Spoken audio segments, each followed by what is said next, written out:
We came deep for my birthday, man. Appreciate everybody popping out for my birthday, you know what I'm saying? On June 23rd, a night meant for celebration turned into chaos. Mexico rapper Charles Jones, known as Foolio, shot and killed in Tampa. But how did we get here? Foolio just met a brutal end, man. Was his fate sealed by his own choices, or was he a victim of a relentless cycle of violence? In this video, we're about to break down the events that led to Foolio's tragic end and why he couldn't escape it. Foolio's death.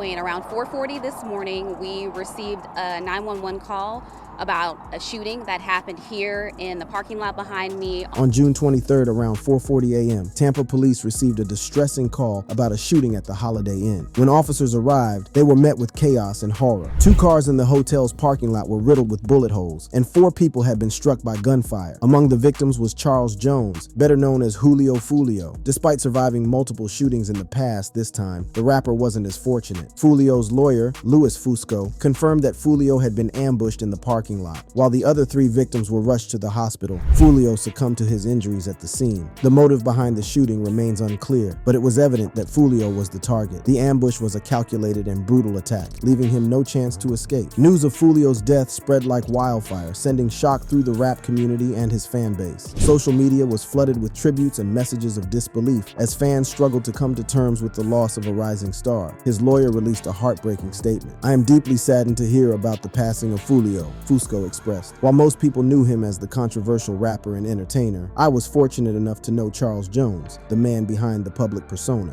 He was a young man who grew up in challenging circumstances, yet he was determined to defy the odds and succeed in everything he did. His journey was marked by resilience and an unwavering desire to strive for greatness. To many, his death was a shock. Foolio had a promising future, and his sudden demise left everyone questioning if there was more to the story. To understand what led to that fateful night, we need to look back at the events that preceded it. The day of Foolio's death began as a special one. It was the rapper's 26th birthday, and he wanted to celebrate in style. Known for his vibrant personality and deep connection with his fans, Foolio aimed for a spectacular celebration. He took to Instagram, where he had amassed a significant following, and enthusiastically invited friends, fans, and fellow artists to join him for a pool party at an Airbnb in Tampa. The pool party start the day at 5, 6 o'clock.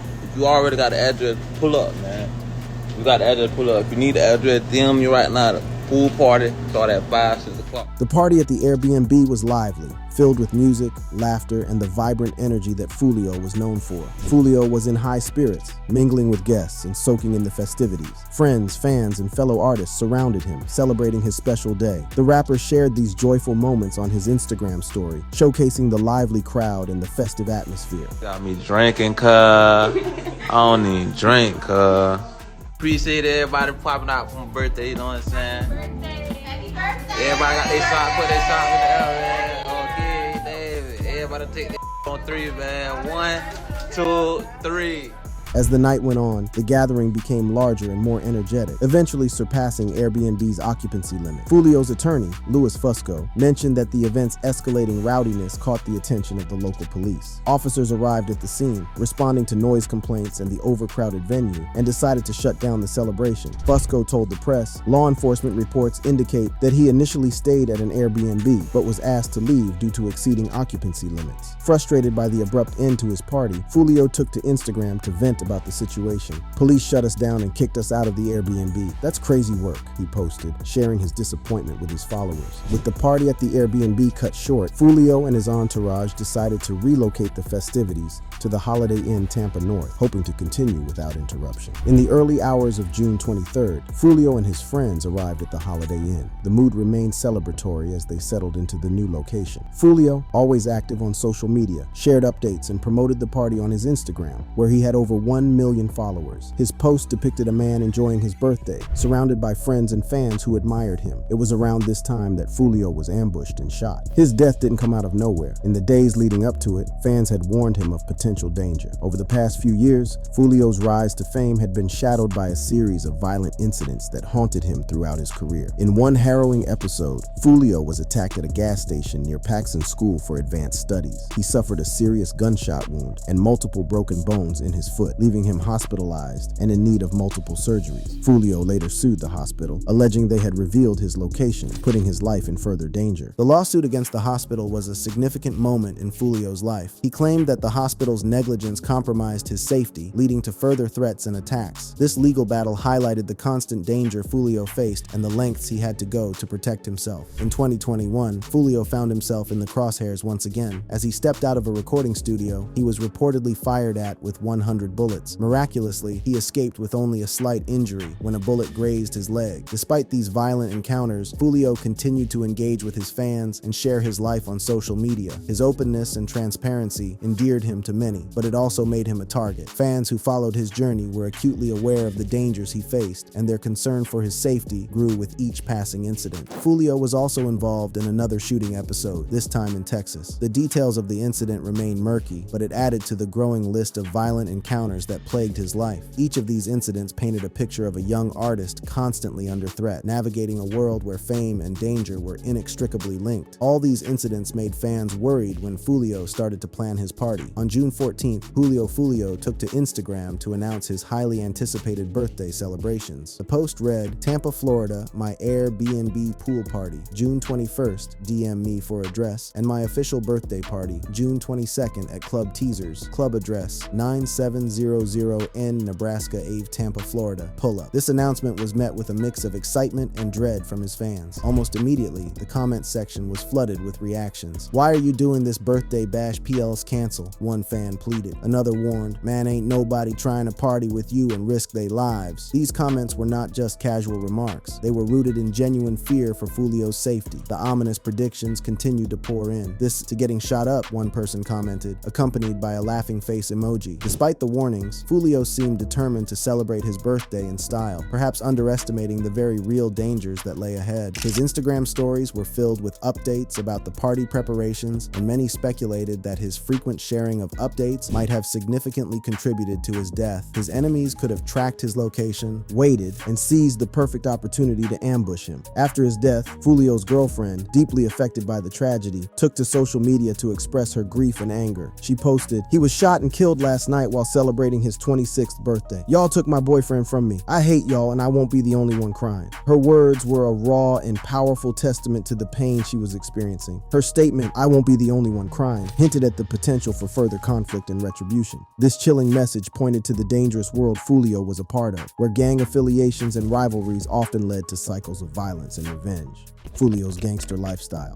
Foolio was born and raised on the north side of Jacksonville, Florida. This area, while rich in history, is notorious for its high crime rates and socioeconomic challenges, including poverty, gang violence, drugs, and homelessness. The area has been significantly impacted by violent incidents, earning Jacksonville the grim title of Murder Capital of Florida. In 2020 alone, the city reported 140 murders, 456 instances of rape, and nearly 5,000 aggravated assaults. Growing up in such an environment undoubtedly shaped Foolio's experiences and influenced his music and career. From a young age, Foolio was exposed to the harsh realities of street life. He witnessed his father being shot in the head twice in a brutal attack, a retaliation after his father had beaten up a man a month earlier. Additionally, he regularly saw killings, robberies, and drug deals. By the time he was in 7th grade, Foolio had already obtained his first gun. Bro, his first gun in 7th grade, 6th going to 7th, the deuce 5, so after that, it was a wrap. It was during this chaotic period that he reportedly became involved with the gang known as KTA. KTA, also known as Kill Them All, is a prominent faction in Jacksonville's gang landscape. The roots of KTA can be traced back to another gang, PCE, Problem Child Entertainment, from which it evolved. The PCE gang was notorious in Jacksonville for its involvement in various criminal activities, including drug trafficking, robbery, and violent crimes. The PCE was crippled by the law, with its top members being charged with murder and firearm offenses. Over time, as younger generations of gang members emerged, the name and dynamics shifted, leading to the formation of KTL 6 Block. KTA, like its predecessor PCE, is deeply involved in the local drug trade and other illegal activities. The gang's reputation for violence is well documented, with numerous incidents of shootings and retaliations contributing to Jacksonville's high crime rates. The KTA is noted for its ongoing rivalry with ATK, Ace's top killers, led by rapper Youngin Ace. Foolio's music often reflected the realities of his life as a member of KTA, KTA. His lyrics were filled with references to street violence, loyalty, and betrayal. Songs like Dead Ops and Beatbox Freestyle showcased his raw talent and unfiltered perspective on life in the streets. These tracks also served as a means to taunt and provoke his rivals, adding fuel to the ongoing feud between KTA and ATK. The origins of the deadly rivalry between KTA and ATK trace back to the gritty streets of Jacksonville, Florida. This city, known for its high crime rates and the easy availability of firearms, has become a battleground for these two gangs. The rivalry is not just about territorial control, but also deeply personal vendettas, disrespect, and a relentless quest for dominance. The initial spark that ignited this violent conflict can be traced back to a seemingly minor incident at a Kodak Black concert. It was a night meant for music and celebration, but it quickly turned into a nightmare. A simple handshake turned down led to a heated argument, which escalated into a fistfight. This altercation didn't end at the concert, it spilled over into the streets, setting off a chain reaction of retaliatory violence. The tension between the two groups, KTA and ATK, began to simmer. KTA, known as Kill Them All, and ATK, short for Ace's Top Killers, started marking their territories and asserting their dominance. The neighborhoods of Jacksonville became war zones, with north and south sides feuding with east and west sides. The gangs, affiliated with various crews and neighborhoods, were now on a collision course. The violence reached a tragic peak with the killing of Aiden McClendon, a 22-month-old baby. Aiden was caught in the crossfire of a drive-by shooting, believed to be a retaliation for the incident at the Kodak Black concert. This innocent child's death shocked the community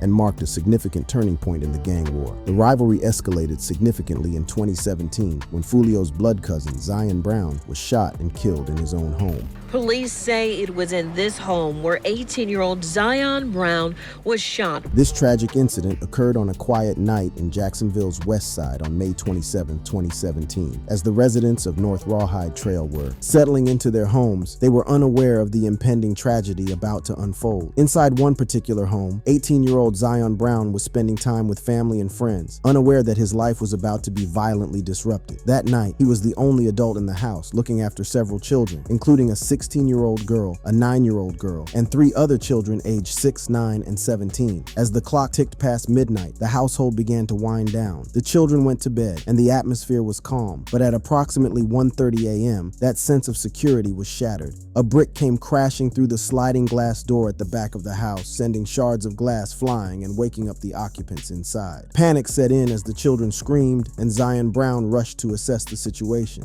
Zion's sister, SB, immediately called 911, her voice trembling as she reported the break-in. But before officers could arrive, the nightmare escalated. The intruder walked through the shattered glass door, moving from the kitchen into the living room where the victims had gathered. Without hesitation, he opened fire, turning a night of peace into a scene of chaos and terror. As the bullets flew, Zion Brown was struck multiple times. SB was hit in the foot and ankle, and the 9-year-old girl was also injured. Emergency services arrived swiftly, and Zion Brown was rushed to the hospital. Despite the efforts of medical professionals, he succumbed to his injuries. Law enforcement officers quickly secured the scene, launching an immediate investigation into the horrific crime. Despite her injuries, SB provided crucial information to the police. She identified DeAndre Thomas as the shooter, a name she recognized from Facebook, and as the boyfriend of an acquaintance. SB also showed the police Thomas's Facebook profile, which played a pivotal role in the investigation. This crucial information led to the police obtaining an arrest warrant for DeAndre Thomas, who was apprehended the next day. After his arrest, Thomas was brought in for questioning. Initially, he appeared cooperative, but he quickly shut down when inconsistencies in his account were pointed out. Over the following years, as he awaited trial, Thomas was implicated in further attempts to intimidate witnesses, including orchestrating another shooting that once again injured SB. As investigators dug deeper, more of Thomas's criminal background came to light. His prior arrests included a drug possession charge in February, a felony drug possession charge in 2016, and 6 counts of burglary in 2015, one of which involved a stolen firearm. These details painted a picture of a young man with a history of criminal activity, though they offered little insight into the motive behind the murder. The murder of Zion Brown was a tragic event that many believe was linked to the ongoing rivalry between the ATK and KTA gangs. Unfortunately, Zion's death was not the only devastating loss Foolio faced. His younger brother, Adrian Gaynor Jr., known as Bibby, also fell victim to the violent gang conflict. Bibby, a bright and promising young man, was just 16 years old. Born and raised in Jacksonville, Florida, he was an honor roll student with a passion for music and big dreams for his future. However, due to his brother's influence, Bibby became associated with the KTA gang, putting him at risk in the escalating feud. On February 25, 2019, Bibby's life was tragically cut short. The day started like any other. He finished his classes at the Grand Park Education Center and headed home to the Hilltop Village Apartments on West 45th Street. Despite the challenges of urban life, this tight-knit community was where Bibby and his family lived and supported each other. After stopping at a local store, Bibby made his way back to the apartment complex. As he crossed the parking lot, the sudden eruption of gunfire shattered the calm. Multiple shots were fired, causing panic and fear among the residents. The incident occurred just before 3 p.m., and many witnesses, including Bibby's aunt, Vanetta Lamar, saw the horrifying events unfold. She witnessed a masked gunman chasing and shooting at her nephew, though she did not realize it was Bibby at the time. Investigations identified the shooter as Hakeem Robinson, also known as Queso, a notorious member of the ATK gang. Queso has a fearsome reputation, being implicated in multiple murders and recognized as a prominent figure in Jacksonville's gang conflicts. His violent actions and bold persona have made him a central figure in the deadly feud between ATK and KTA. Queso is not only known on the streets, but also in the music scene, particularly in the genre of murder rap, where artists often brag about real-life crimes in their lyrics. His songs are stark and unapologetic, reflecting the brutal reality of gang life. After Bibby's murder,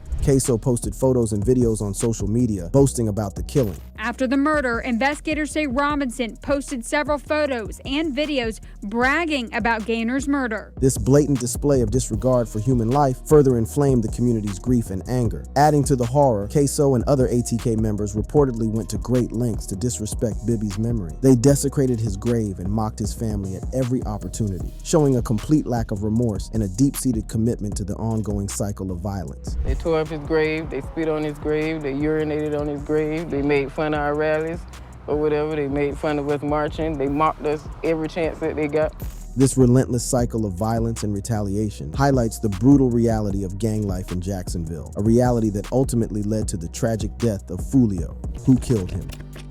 While the police have yet to identify who killed Foolio, many fingers are pointing towards Youngin Ace. For those following the story, Youngin Ace is the leader of the ATK gang. Ace's journey began in East Chicago, Indiana, where he was born. From a young age, his life was marked by instability and hardship. His family moved to Florida during his childhood in search of better opportunities, but their struggles only grew. With 10 siblings and a mother who worked tirelessly to support them, the Bullard family faced constant financial difficulties. They were frequently evicted from their homes, often finding refuge with relatives or in motels. Growing up in Jacksonville, Florida, Ace was surrounded by crime and poverty. The harsh realities of the streets quickly taught him how to adapt and survive. He had several run-ins with the law, including stints in juvenile detention. However, it wasn't until he started rapping that he found a true sense of purpose. As Youngin Ace's music career began to take off, so did his involvement in the street life that surrounded him. During this period, he formed the ATK gang, which stands for Ace's Top Killers. The ATK gang became a significant part of his identity, known not just as a musical collective, but also as a formidable force in the streets of Jacksonville, notorious for its violent reputation. Due to the deadly gang rivalry, Youngin Ace and Foolio became arch enemies. However, this alone isn't why people are singling him out as the killer. Just hours after Foolio's death, Youngin Ace dropped a diss track. This track, filled with aggressive and provocative lyrics, appeared to target Foolio directly. Though Foolio's name isn't mentioned explicitly, the implications are clear. Ace raps about eliminating an opponent with lines like "catch his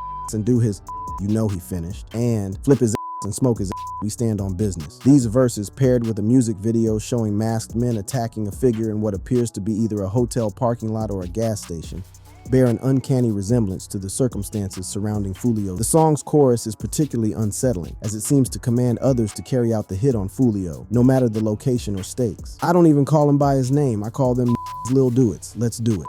Call the phone, say they got the low, I told them do it, do it. Ace's lyrics boast about not sparing anyone, even if they are with loved ones. In the song, he raps, he with his baby do it, he with his do it, with his mama do it, this money make do it.